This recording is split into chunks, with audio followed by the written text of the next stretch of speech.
so much, Long Paul. I think the talk today on Magapala has got many of us thinking, and particularly a couple of us who live a corporate world, a corporate life. I think that whole balance on the practice and the demands of recognition, the demands of achievement in the corporate life is sometimes a big challenge and a struggle. I can say that for the last 30 years of my corporate life, it has always been like so. But for the last 10 years, since, it's been a constant practice about Lumpur Sumedho's words about this is the way it is. It is the subtlety when we are confronted with the demands of corporate achievements and also in progress in our career. This is then whereby I find there is a need for the practice, not so much as an on-off switch. That means realizing the way it is, and Magapala isn't just about a point in time, but it is about a constant awareness, a constant realization that this is the way it is. And it could be one incident and you could be liberated in that moment and feel freedom, but it'll hit you again. It will hit you again and it'll keep coming back. And I think that constant alertness and awareness to the way it is, it's so powerful. Perhaps my long question is to you, Long Paul, is how did you perhaps advise corporate warriors amongst many of us here in that kind of a practice? Thank you. Well, yeah, you've brought up a very important issue.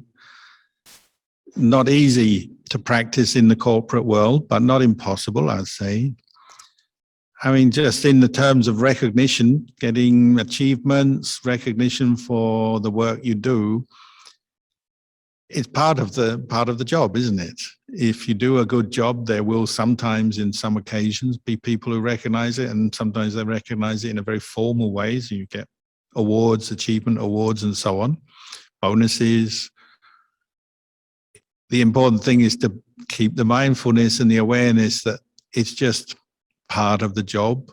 That's the culture, the corporate culture. That's how people are recognized for what they've done. And that's okay if you keep the awareness and don't get lost in it or intoxicated with it. You just know why they're giving you an achievement. And it's an imperfect world. So sometimes they give you some kind of award maybe, and you feel you really didn't deserve it. Perhaps there were other people in your team, other people who contributed as much as you did, but you get it. Other times, you feel you've really done a lot and sacrificed a lot, and no award comes. You get every dynamic because it's an imperfect world. It's just like you say, it's just the way it is. Sometimes you recognize, sometimes not. But even if you are recognized, it's not that it's bad or wrong to have an achievement award. It's only just that much. It's just coming because you've done some work, somebody recognized it's the tradition, it's the culture, you get it. And then you move on. The way of Magga is you move on, you let go. So even if you do gain an award, you let go. If you don't gain an award, you also let go. Because they're impermanent, unsatisfactory, not self. You don't get to Nibbana by awards. But it's also just causes and conditions. It's one kind of karma, so you can recognize that. And if you have achieved things in your life and you're recognized in society, in different ways, fine, that's okay. The important thing is to maintain the sense of being one cultivating the path, Magga, Sila, Samadhi, Panya, so you don't get lost in whatever achievement or lack of achievement, lack of recognition comes your way. You accept it, it's just karma. And the Buddha himself, sometimes people really praised the Buddha and heaped rewards on him, material rewards. Kings would come and offer huge amounts of dana to the Buddha and the Sangha when the Buddha was there, praise him and spread his name far and wide as the wisest teacher.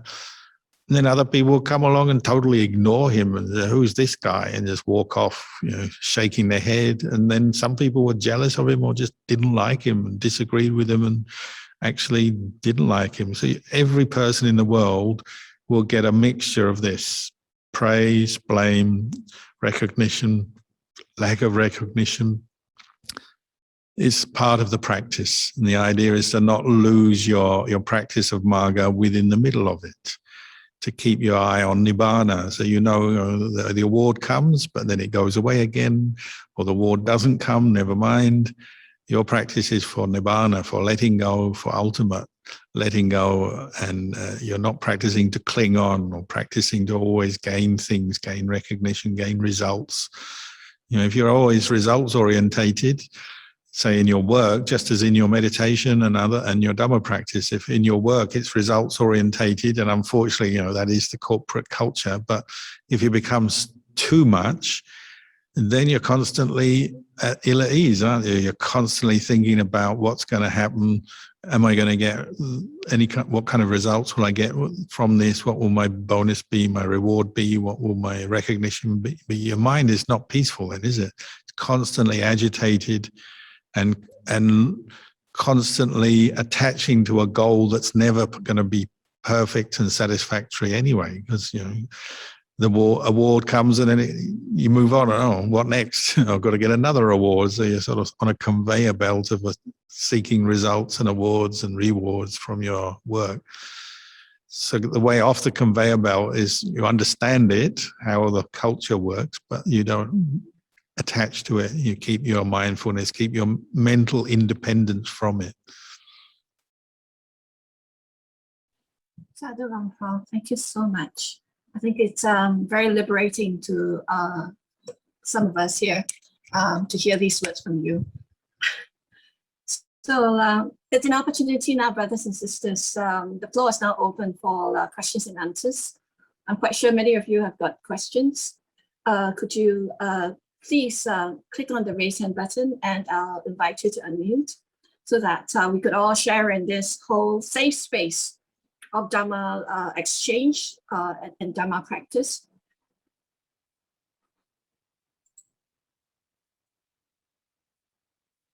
Anyone?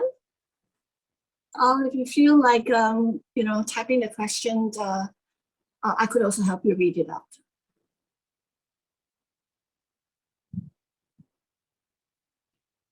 Okay. Can I please invite Pin from Australia to please unmute yourself? Are you able to? Yes, good. Thank you. Am I done? Thank you, Peter. Hello. Good evening, Longpo. It's been a while. How are you? I'm good, very, very well. We are very blessed. The whole family, they're all very good. Thank you very much. I would like to take this opportunity to actually wish you a very happy belated birthday, which we missed, from all of us in the family. And may the blessings of the Triple Gems keep you safe, healthy, happy always. Also for longevity, so that more Dharma seekers will benefit from your good teachings. Sadhu, sadhu, sadhu. Thank you very much. My sincere gratitude to Longpo, because I have learned so much from your Dhammas and meditation guidance. Since 2003, I'm truly blessed. I'm still trying to put into daily practice, which at times can still be very challenging, especially when mindfulness is being challenged due to family responsibilities and commitments. So there's been something that's bothering me for a while, and this is actually referring to the last week's Dhamma on aging, sickness, and death. I believe at some point in our lives, we lose family members and friends. When someone's death is due to old age or sickness, somehow is sort of expected or anticipated. Therefore, it's much easier for the family to cope with the acceptance of their death.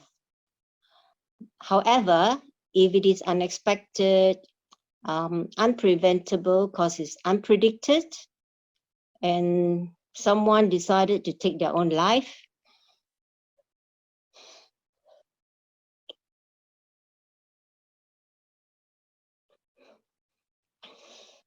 it can be very shocking, painful for family members to accept, because it's beyond imagination. Sorry, I'm always emotional. That's okay. Is this the karma of the person to take this path to end its life? Because the belief is that we all have a time frame for our lifespan. And having the good fortune of spiritual guidance, perhaps one is more prepared for death when it's time. The soul can rest in peace.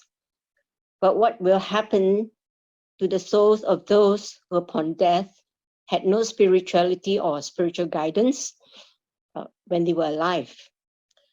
So would appreciate very much if Long Po can you please guide us on how we can help to comfort those who are deeply saddened and affected, to be free from this suffering of the question why it happened, which will be haunting them for a long time, and they may not get over the death of their loved ones.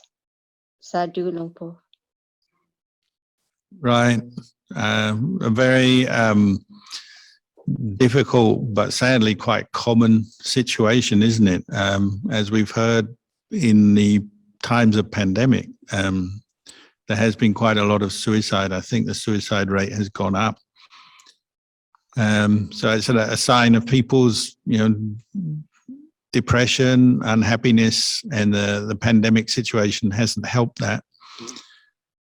So there's many things you have to look at in the short term. Like you say, the hardest thing for the family is dealing with the grief, the loss, because if it's somebody who's younger, and when I say younger, they're not somebody who's an old person or very sick. So it could be a teenager or a young adult or someone in their middle age, but somebody who has taken their life before their time. Like you say, there's always this bigger or harder to cope with sense of loss. So in the end, people just have to be really very patient with the feeling of grief, because if something has happened, it's happened. But like you say, every family, it seems to be the same. There's always this great soul searching. Why has this happened?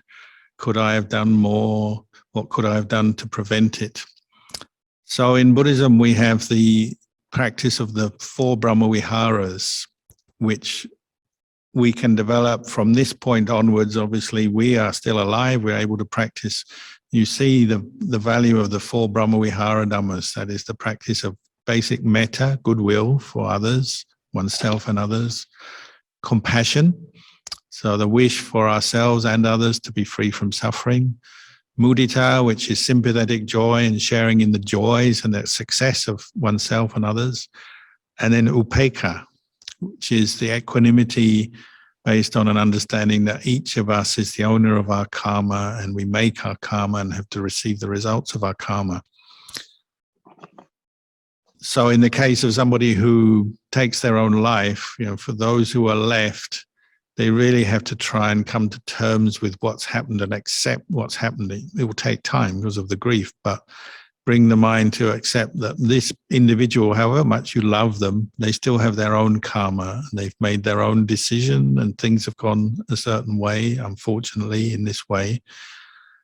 Of course, you love them, and so that's where the grief is coming from. But you also have to accept they're an individual and they've made their decision. And when people take their life, they're usually away from everyone else, and no one else gets a chance to stop them usually. And you have to accept they've made that karma, and there may be causes for that that are very obvious. Things have gone wrong in their life, or many things, maybe a whole chain of causes, or one individual very powerful traumatic thing or a big event has brought them a great sense of anguish or depression, or more likely it's a gradual build-up. And from what I can see, quite often the family have done their best with the person. They have showed love and compassion and done as much as they could, but they weren't able to prevent it. So we have to try and bring ourselves to a point where we can look at what's happened with a sense of balance and accept, well, sure, if you know with hindsight someone was going to take their life, you probably would try harder to help them, but doesn't mean to say you didn't help them before. It's just you never knew this would get to this point. You have to accept that. They've got their own mental states, their own suffering, and you've done your best maybe, but unfortunately they still took their life because of their own karma, their own decision, their own action. One good thing we have in Buddhism is that we make merit for the dead. So if somebody has taken their life, you can still make merit for them. Do good things, dedicate good actions, dedicate your life to their memory and do good things. I think you may be aware that there was a news item today about 3 men in the UK are doing a sponsored walk for a charity to help suicide, improve awareness of suicide. They both, all 3 men, I think, lost their children to suicide. So they're just doing a sponsorship, and then the celebrities have been donating to their cause. So, you go on to do good things. If somebody you've lost, you're grieving, what can you do? You have to move on and do good things as a way of honoring them. And so you can do acts of charity in the name of a person who's died. You can learn more about what leads to suicide based on your experience. Once you've calmed down a bit, you reflect on your family's experience, the experience of knowing that person. So maybe you can help others better. You can help yourself deal with your own depression and negativity better. You can help others better by learning from the experience. This is your long-term goal. It's to honor the person who's died, make merit for them, do good things in their name, in their memory, but also learn from the experience. See the harm that when we give in to depression, anguish, this is sometimes the outcome. So to see the danger. Anger is destructive. That's the nature of anger.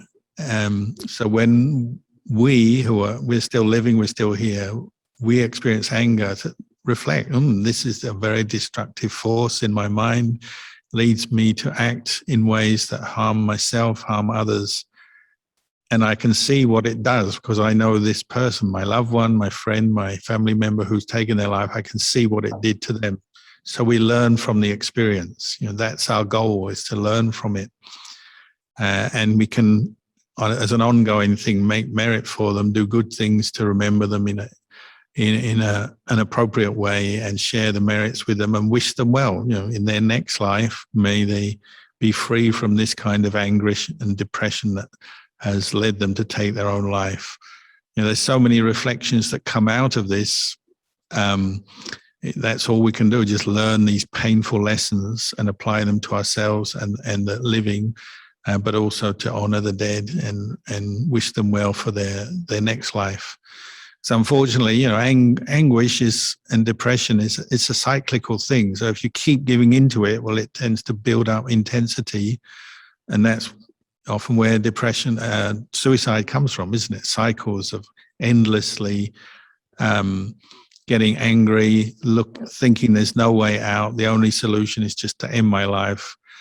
And of course, you have to pick your time to talk about this and think about this, because if someone has just lost someone to suicide, maybe it's not the right time to talk about it. But when people are more calm and reflective, to really look into the fact that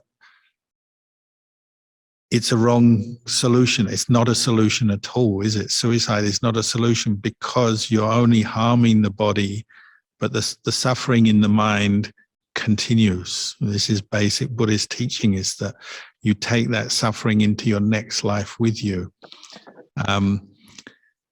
You can't end suffering by creating more negative karma, by hurting yourself, harming yourself. So suicide is not the end of the problem. And this is where people are deluded, isn't it? They think they're just going to end their suffering, get rid of it by taking their life. But they take those mental states, the anguish, the depression, the hatred, whatever is burning them up to lead them to commit suicide. They take that with them. And it becomes more intense in their next life, unfortunately. And you don't wish that on them. So that is why we try and prevent suicide, get people to see that harming themselves physically, taking their own life, is not the solution. It's not the way out. Patiently dealing with the problems, developing the skills, the mindfulness and the insight and the good qualities, the kindness, the compassion, those are the skills we try and the qualities we try and encourage them to develop while they're alive. You know, anyone you think is maybe suicidal, you want them to go in that direction, because suicide doesn't end the problem. It prolongs it and makes it worse. It's a delusion, isn't it? It's a wrong view, thinking when I die, that's the end of it, nothing else. And it's not true. Sadhu Longpo. I do chanting for people I know who have passed on, especially the Brahma Vihara. I do it every day in the morning, as much as I can, besides all the other chanting. Thank you once again, Longpo. And hope to see you in Bodhivana Monastery soon. Thank you. And yeah, keep up your chanting and meditation, share the merits with the person who's passed away. And maybe I'll tell you a story that I once encountered when I was in Wat Nanachat in Thailand. I was a young monk. I was only about 4 or 5 reigns. So normally I wasn't the teacher. I wasn't the one who received guests in the monastery, but the teacher was away. So it was one day I had to receive incoming guests to the monastery, and a man turned up who was very distressed, obviously quite deeply distressed. So I had to sit and talk with him, and he said he just survived a suicide attempt, and he showed me his arms. You know, they're completely cut up. He had slashed his wrists, and maybe I won't tell you his whole life story here, but basically he was very distressed, depressed person, and he had hoped for Buddhism to give him the answers to his problems. And at the time, he came to Thailand seeking a monastery and a teacher, and he hadn't found one. So he tried to commit suicide in his hotel room. And he was quite a wealthy man. So he's in a hotel with a nice bathtub. There's a nice suite in a very good quality Bangkok hotel. And he'd lay down in a warm bath, slashed his wrists, thinking he was going to die because he was so fed up with the world and his life. And he hadn't found a Buddhist teacher. But he didn't die. What happened was he became unconscious. And as he became unconscious, his mind left the body. And he had this experience where he floated up, which, you know, is not that unusual experience. Other people have had this. Mind floats up to the kind of ceiling and is looking back at himself, lying unconscious in a bath full of blood, and then realizing that the very feelings of anger, depression, all the negativity that led him to slash his wrists, he was still experiencing it. His mind was still totally caught up in that suffering, because it was mental. You know, the suffering he was experiencing, his mental states of negativity, and the body was lying there in a bath full of blood. He could see that, his mind could see that, and then the mind realized, oh, I'm still suffering. What have I done? This hasn't solved anything. But he had some good karma, some merit. He didn't die at that point. His mind rejoined his body. He was revived. They broke the door down. They took him out, took him to hospital, revived him. And a doctor who looked after him said, you need to go to Wat Nanachat, where they have Buddhist monks who speak English. It's a good monastery. Maybe you can learn and find out about Buddhism there. So he turned up, and I had to bring him into the monastery, set him up, and you know, he lived there for many months practicing until he felt happy and steady and understood Buddhism a lot better. And then he returned home. So I always remember that, because it's one of those experiences, we call it outer body experience, but it really taught him that, suffering is in the mind.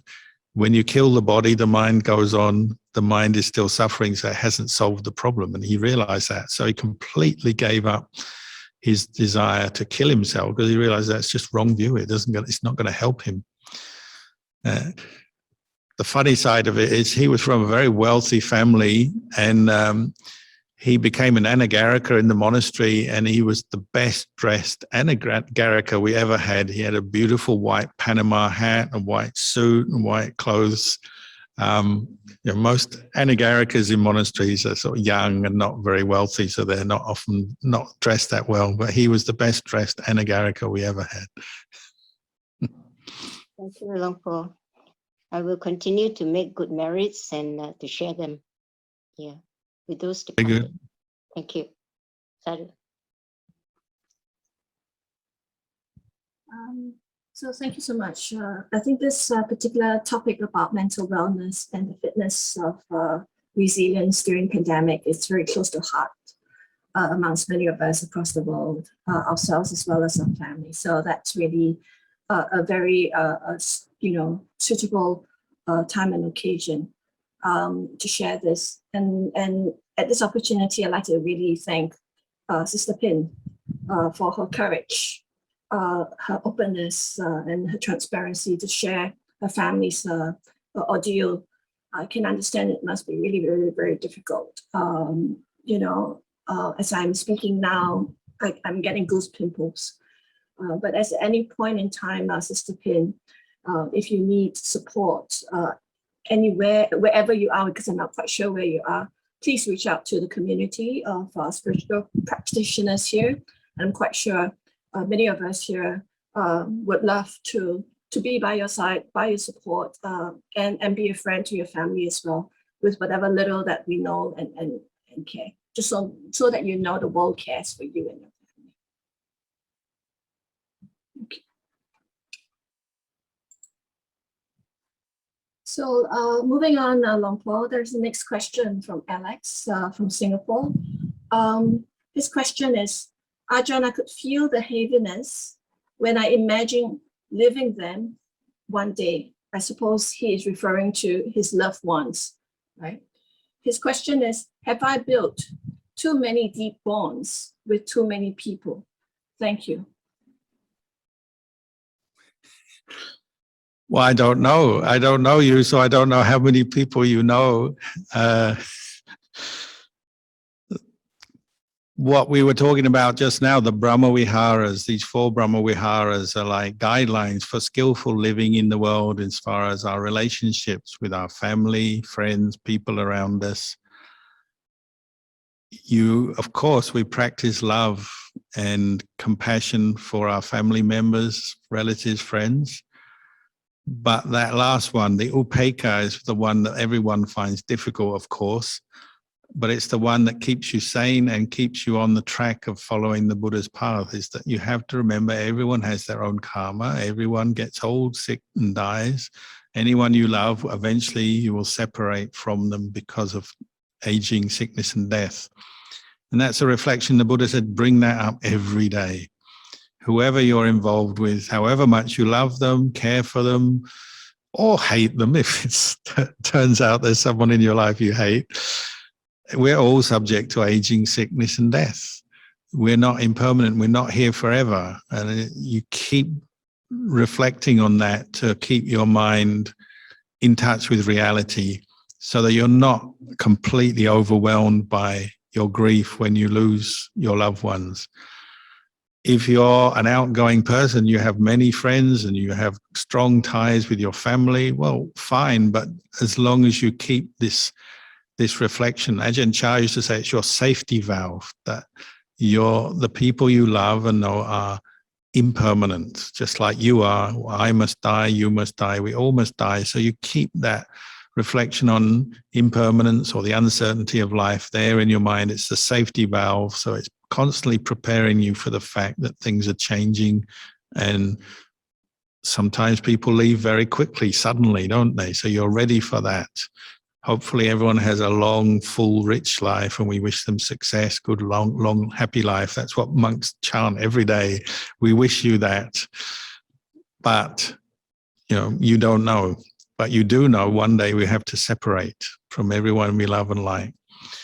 But if you have bonds with people, that you have to be careful, because what you love, who you love, well, that can easily turn into hatred or anger, can't it? Because you love someone, and if you're not fully mindful, fully aware of what that of that bond, then when something happens to them, you get anxious or afraid. They do something you don't like, you get angry, you get annoyed. The people we tend to get most annoyed with tend to be the people close to us. We don't get annoyed with strangers on the other side of the world. Usually we get annoyed with our family member or our work colleague, the person right close to us. And that's the danger of having bonds. Bonds are literally like strings that connect our heart and the heart of that person. The more you think of them, engage with them, relate to them, do things with them, it's like that string is becoming tighter and stronger. So anything that happens to them, it tugs on the heartstring. We call it the heartstrings, don't we? So if they're happy, they pull you in the direction of happiness. You've got your own happiness and suffering to experience, but then you've also got to deal with theirs because of the heartstring. So they pull you in one way when they're happy, they pull you in another way when they're down or something goes wrong. When they do what you want, pull you one way. When they don't do what you like, they pull you in another way. This bond or this heartstring is a cause of suffering, and that's what we've got to work with, to understand, to recognize it and see it, and gradually to loosen it. And the practice of Brahma Viharas is not leading to us being cold and indifferent or not caring or not having any ties to anyone. You recognize you have karma and you have ties with people. People help us, we help other people. That's part of life. But it's the bonds that are coming from ignorance, blind attachment, lack of understanding. That's where suffering is coming from. So that's what we have to start to reveal to ourselves through the practice. And we use the Brahma Vihara Dhammas, these 4 qualities, to help deal and manage our bonds, our ties with people, so they're done skillfully.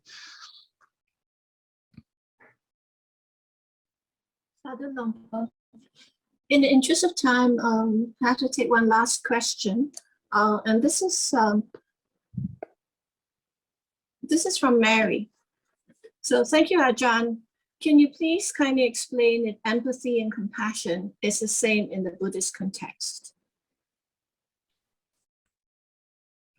Well, it depends how you define the words, but we use the word karuna, which means the wish for oneself or others to be free from suffering. So that includes both somebody is suffering, you're suffering, or they're suffering, and the wish for that suffering to end. Also includes the wish for them not to suffer. So it's preventative. You don't want someone to suffer. So these are skillful divine abidings.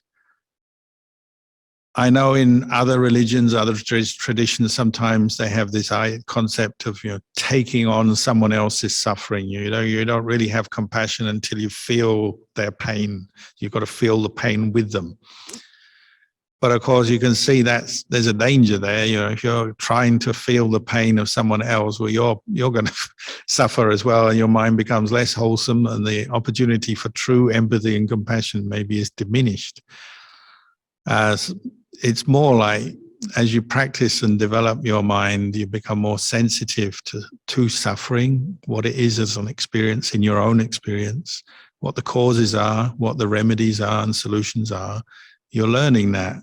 So then as you interact with the rest of the world, and particularly the people around you, you're more sensitive to their suffering, and you understand, oh, they're suffering. I suffer as well. They suffer as well. Suffering is a bad thing. I don't want to suffer, so they don't want to suffer.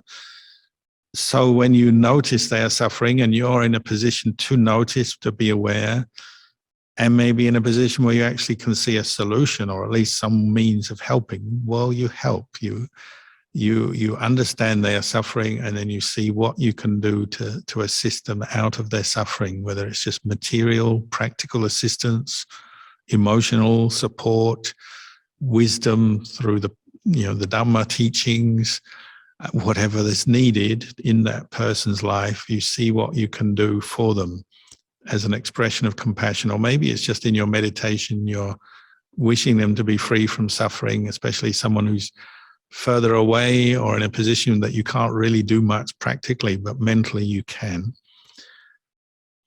Having said that, if you practice compassion, well, compassion means your mind is moved. The Buddhist word karuna means your mind is moved by the plight of that person a little bit. But it's a skillful, wholesome Dhamma. It's not your suffering. It's not like you're becoming stressed or angry. It's just you're moved because you realize this person is experiencing pain or suffering in some way. So your mind is moved. But it's a wholesome thing. It's connected very closely to wisdom. So it's seeing the truth of a situation. Oh, they're suffering. Your heart is moved, and it's moved to try to relieve it in whatever way is possible. But you're also aware of your limitations. So some people you can help, some people maybe there's not much you can do. It just depends on the situation. But there's that movement. There's the appreciation, oh, this person is suffering. What can I do? Can I help them? Can I alleviate it? But you don't lose your wholesome state of mind if it's true compassion. You're not taking on the pain and you're getting upset and angry with them. You're trying to keep calm so you can help them effectively. And this is an important thing. But you'll find if your compassion skills improve and your own meditation and your own practice improves, well, maybe there can be a certain taking on their suffering. So, they have a problem. So a simple one, they're without food. So you share some of your food. So you do diminish some of your happiness by giving some happiness to them, giving them their food, say in that case. But the Buddha would encourage you not to do it to the point where you're starving to help other people. You share what you can within the limits of your situation. You don't give away all your happiness, so you no longer can practice. You're no longer able to function as a practitioner by giving all your happiness, material or spiritual, to another person. You share what you have, which is different from just giving everything away. But as you share, then you're reducing some of their pain, their suffering, and you may be increasing your pain a little bit. You have to go through extra effort and expend energy to help relieve their suffering, but not to the point where you're making yourself suffer. You could say it's you're putting forth extra effort, a little bit of pain involved, but you're not actually blocking your own ability to practice or see the truth.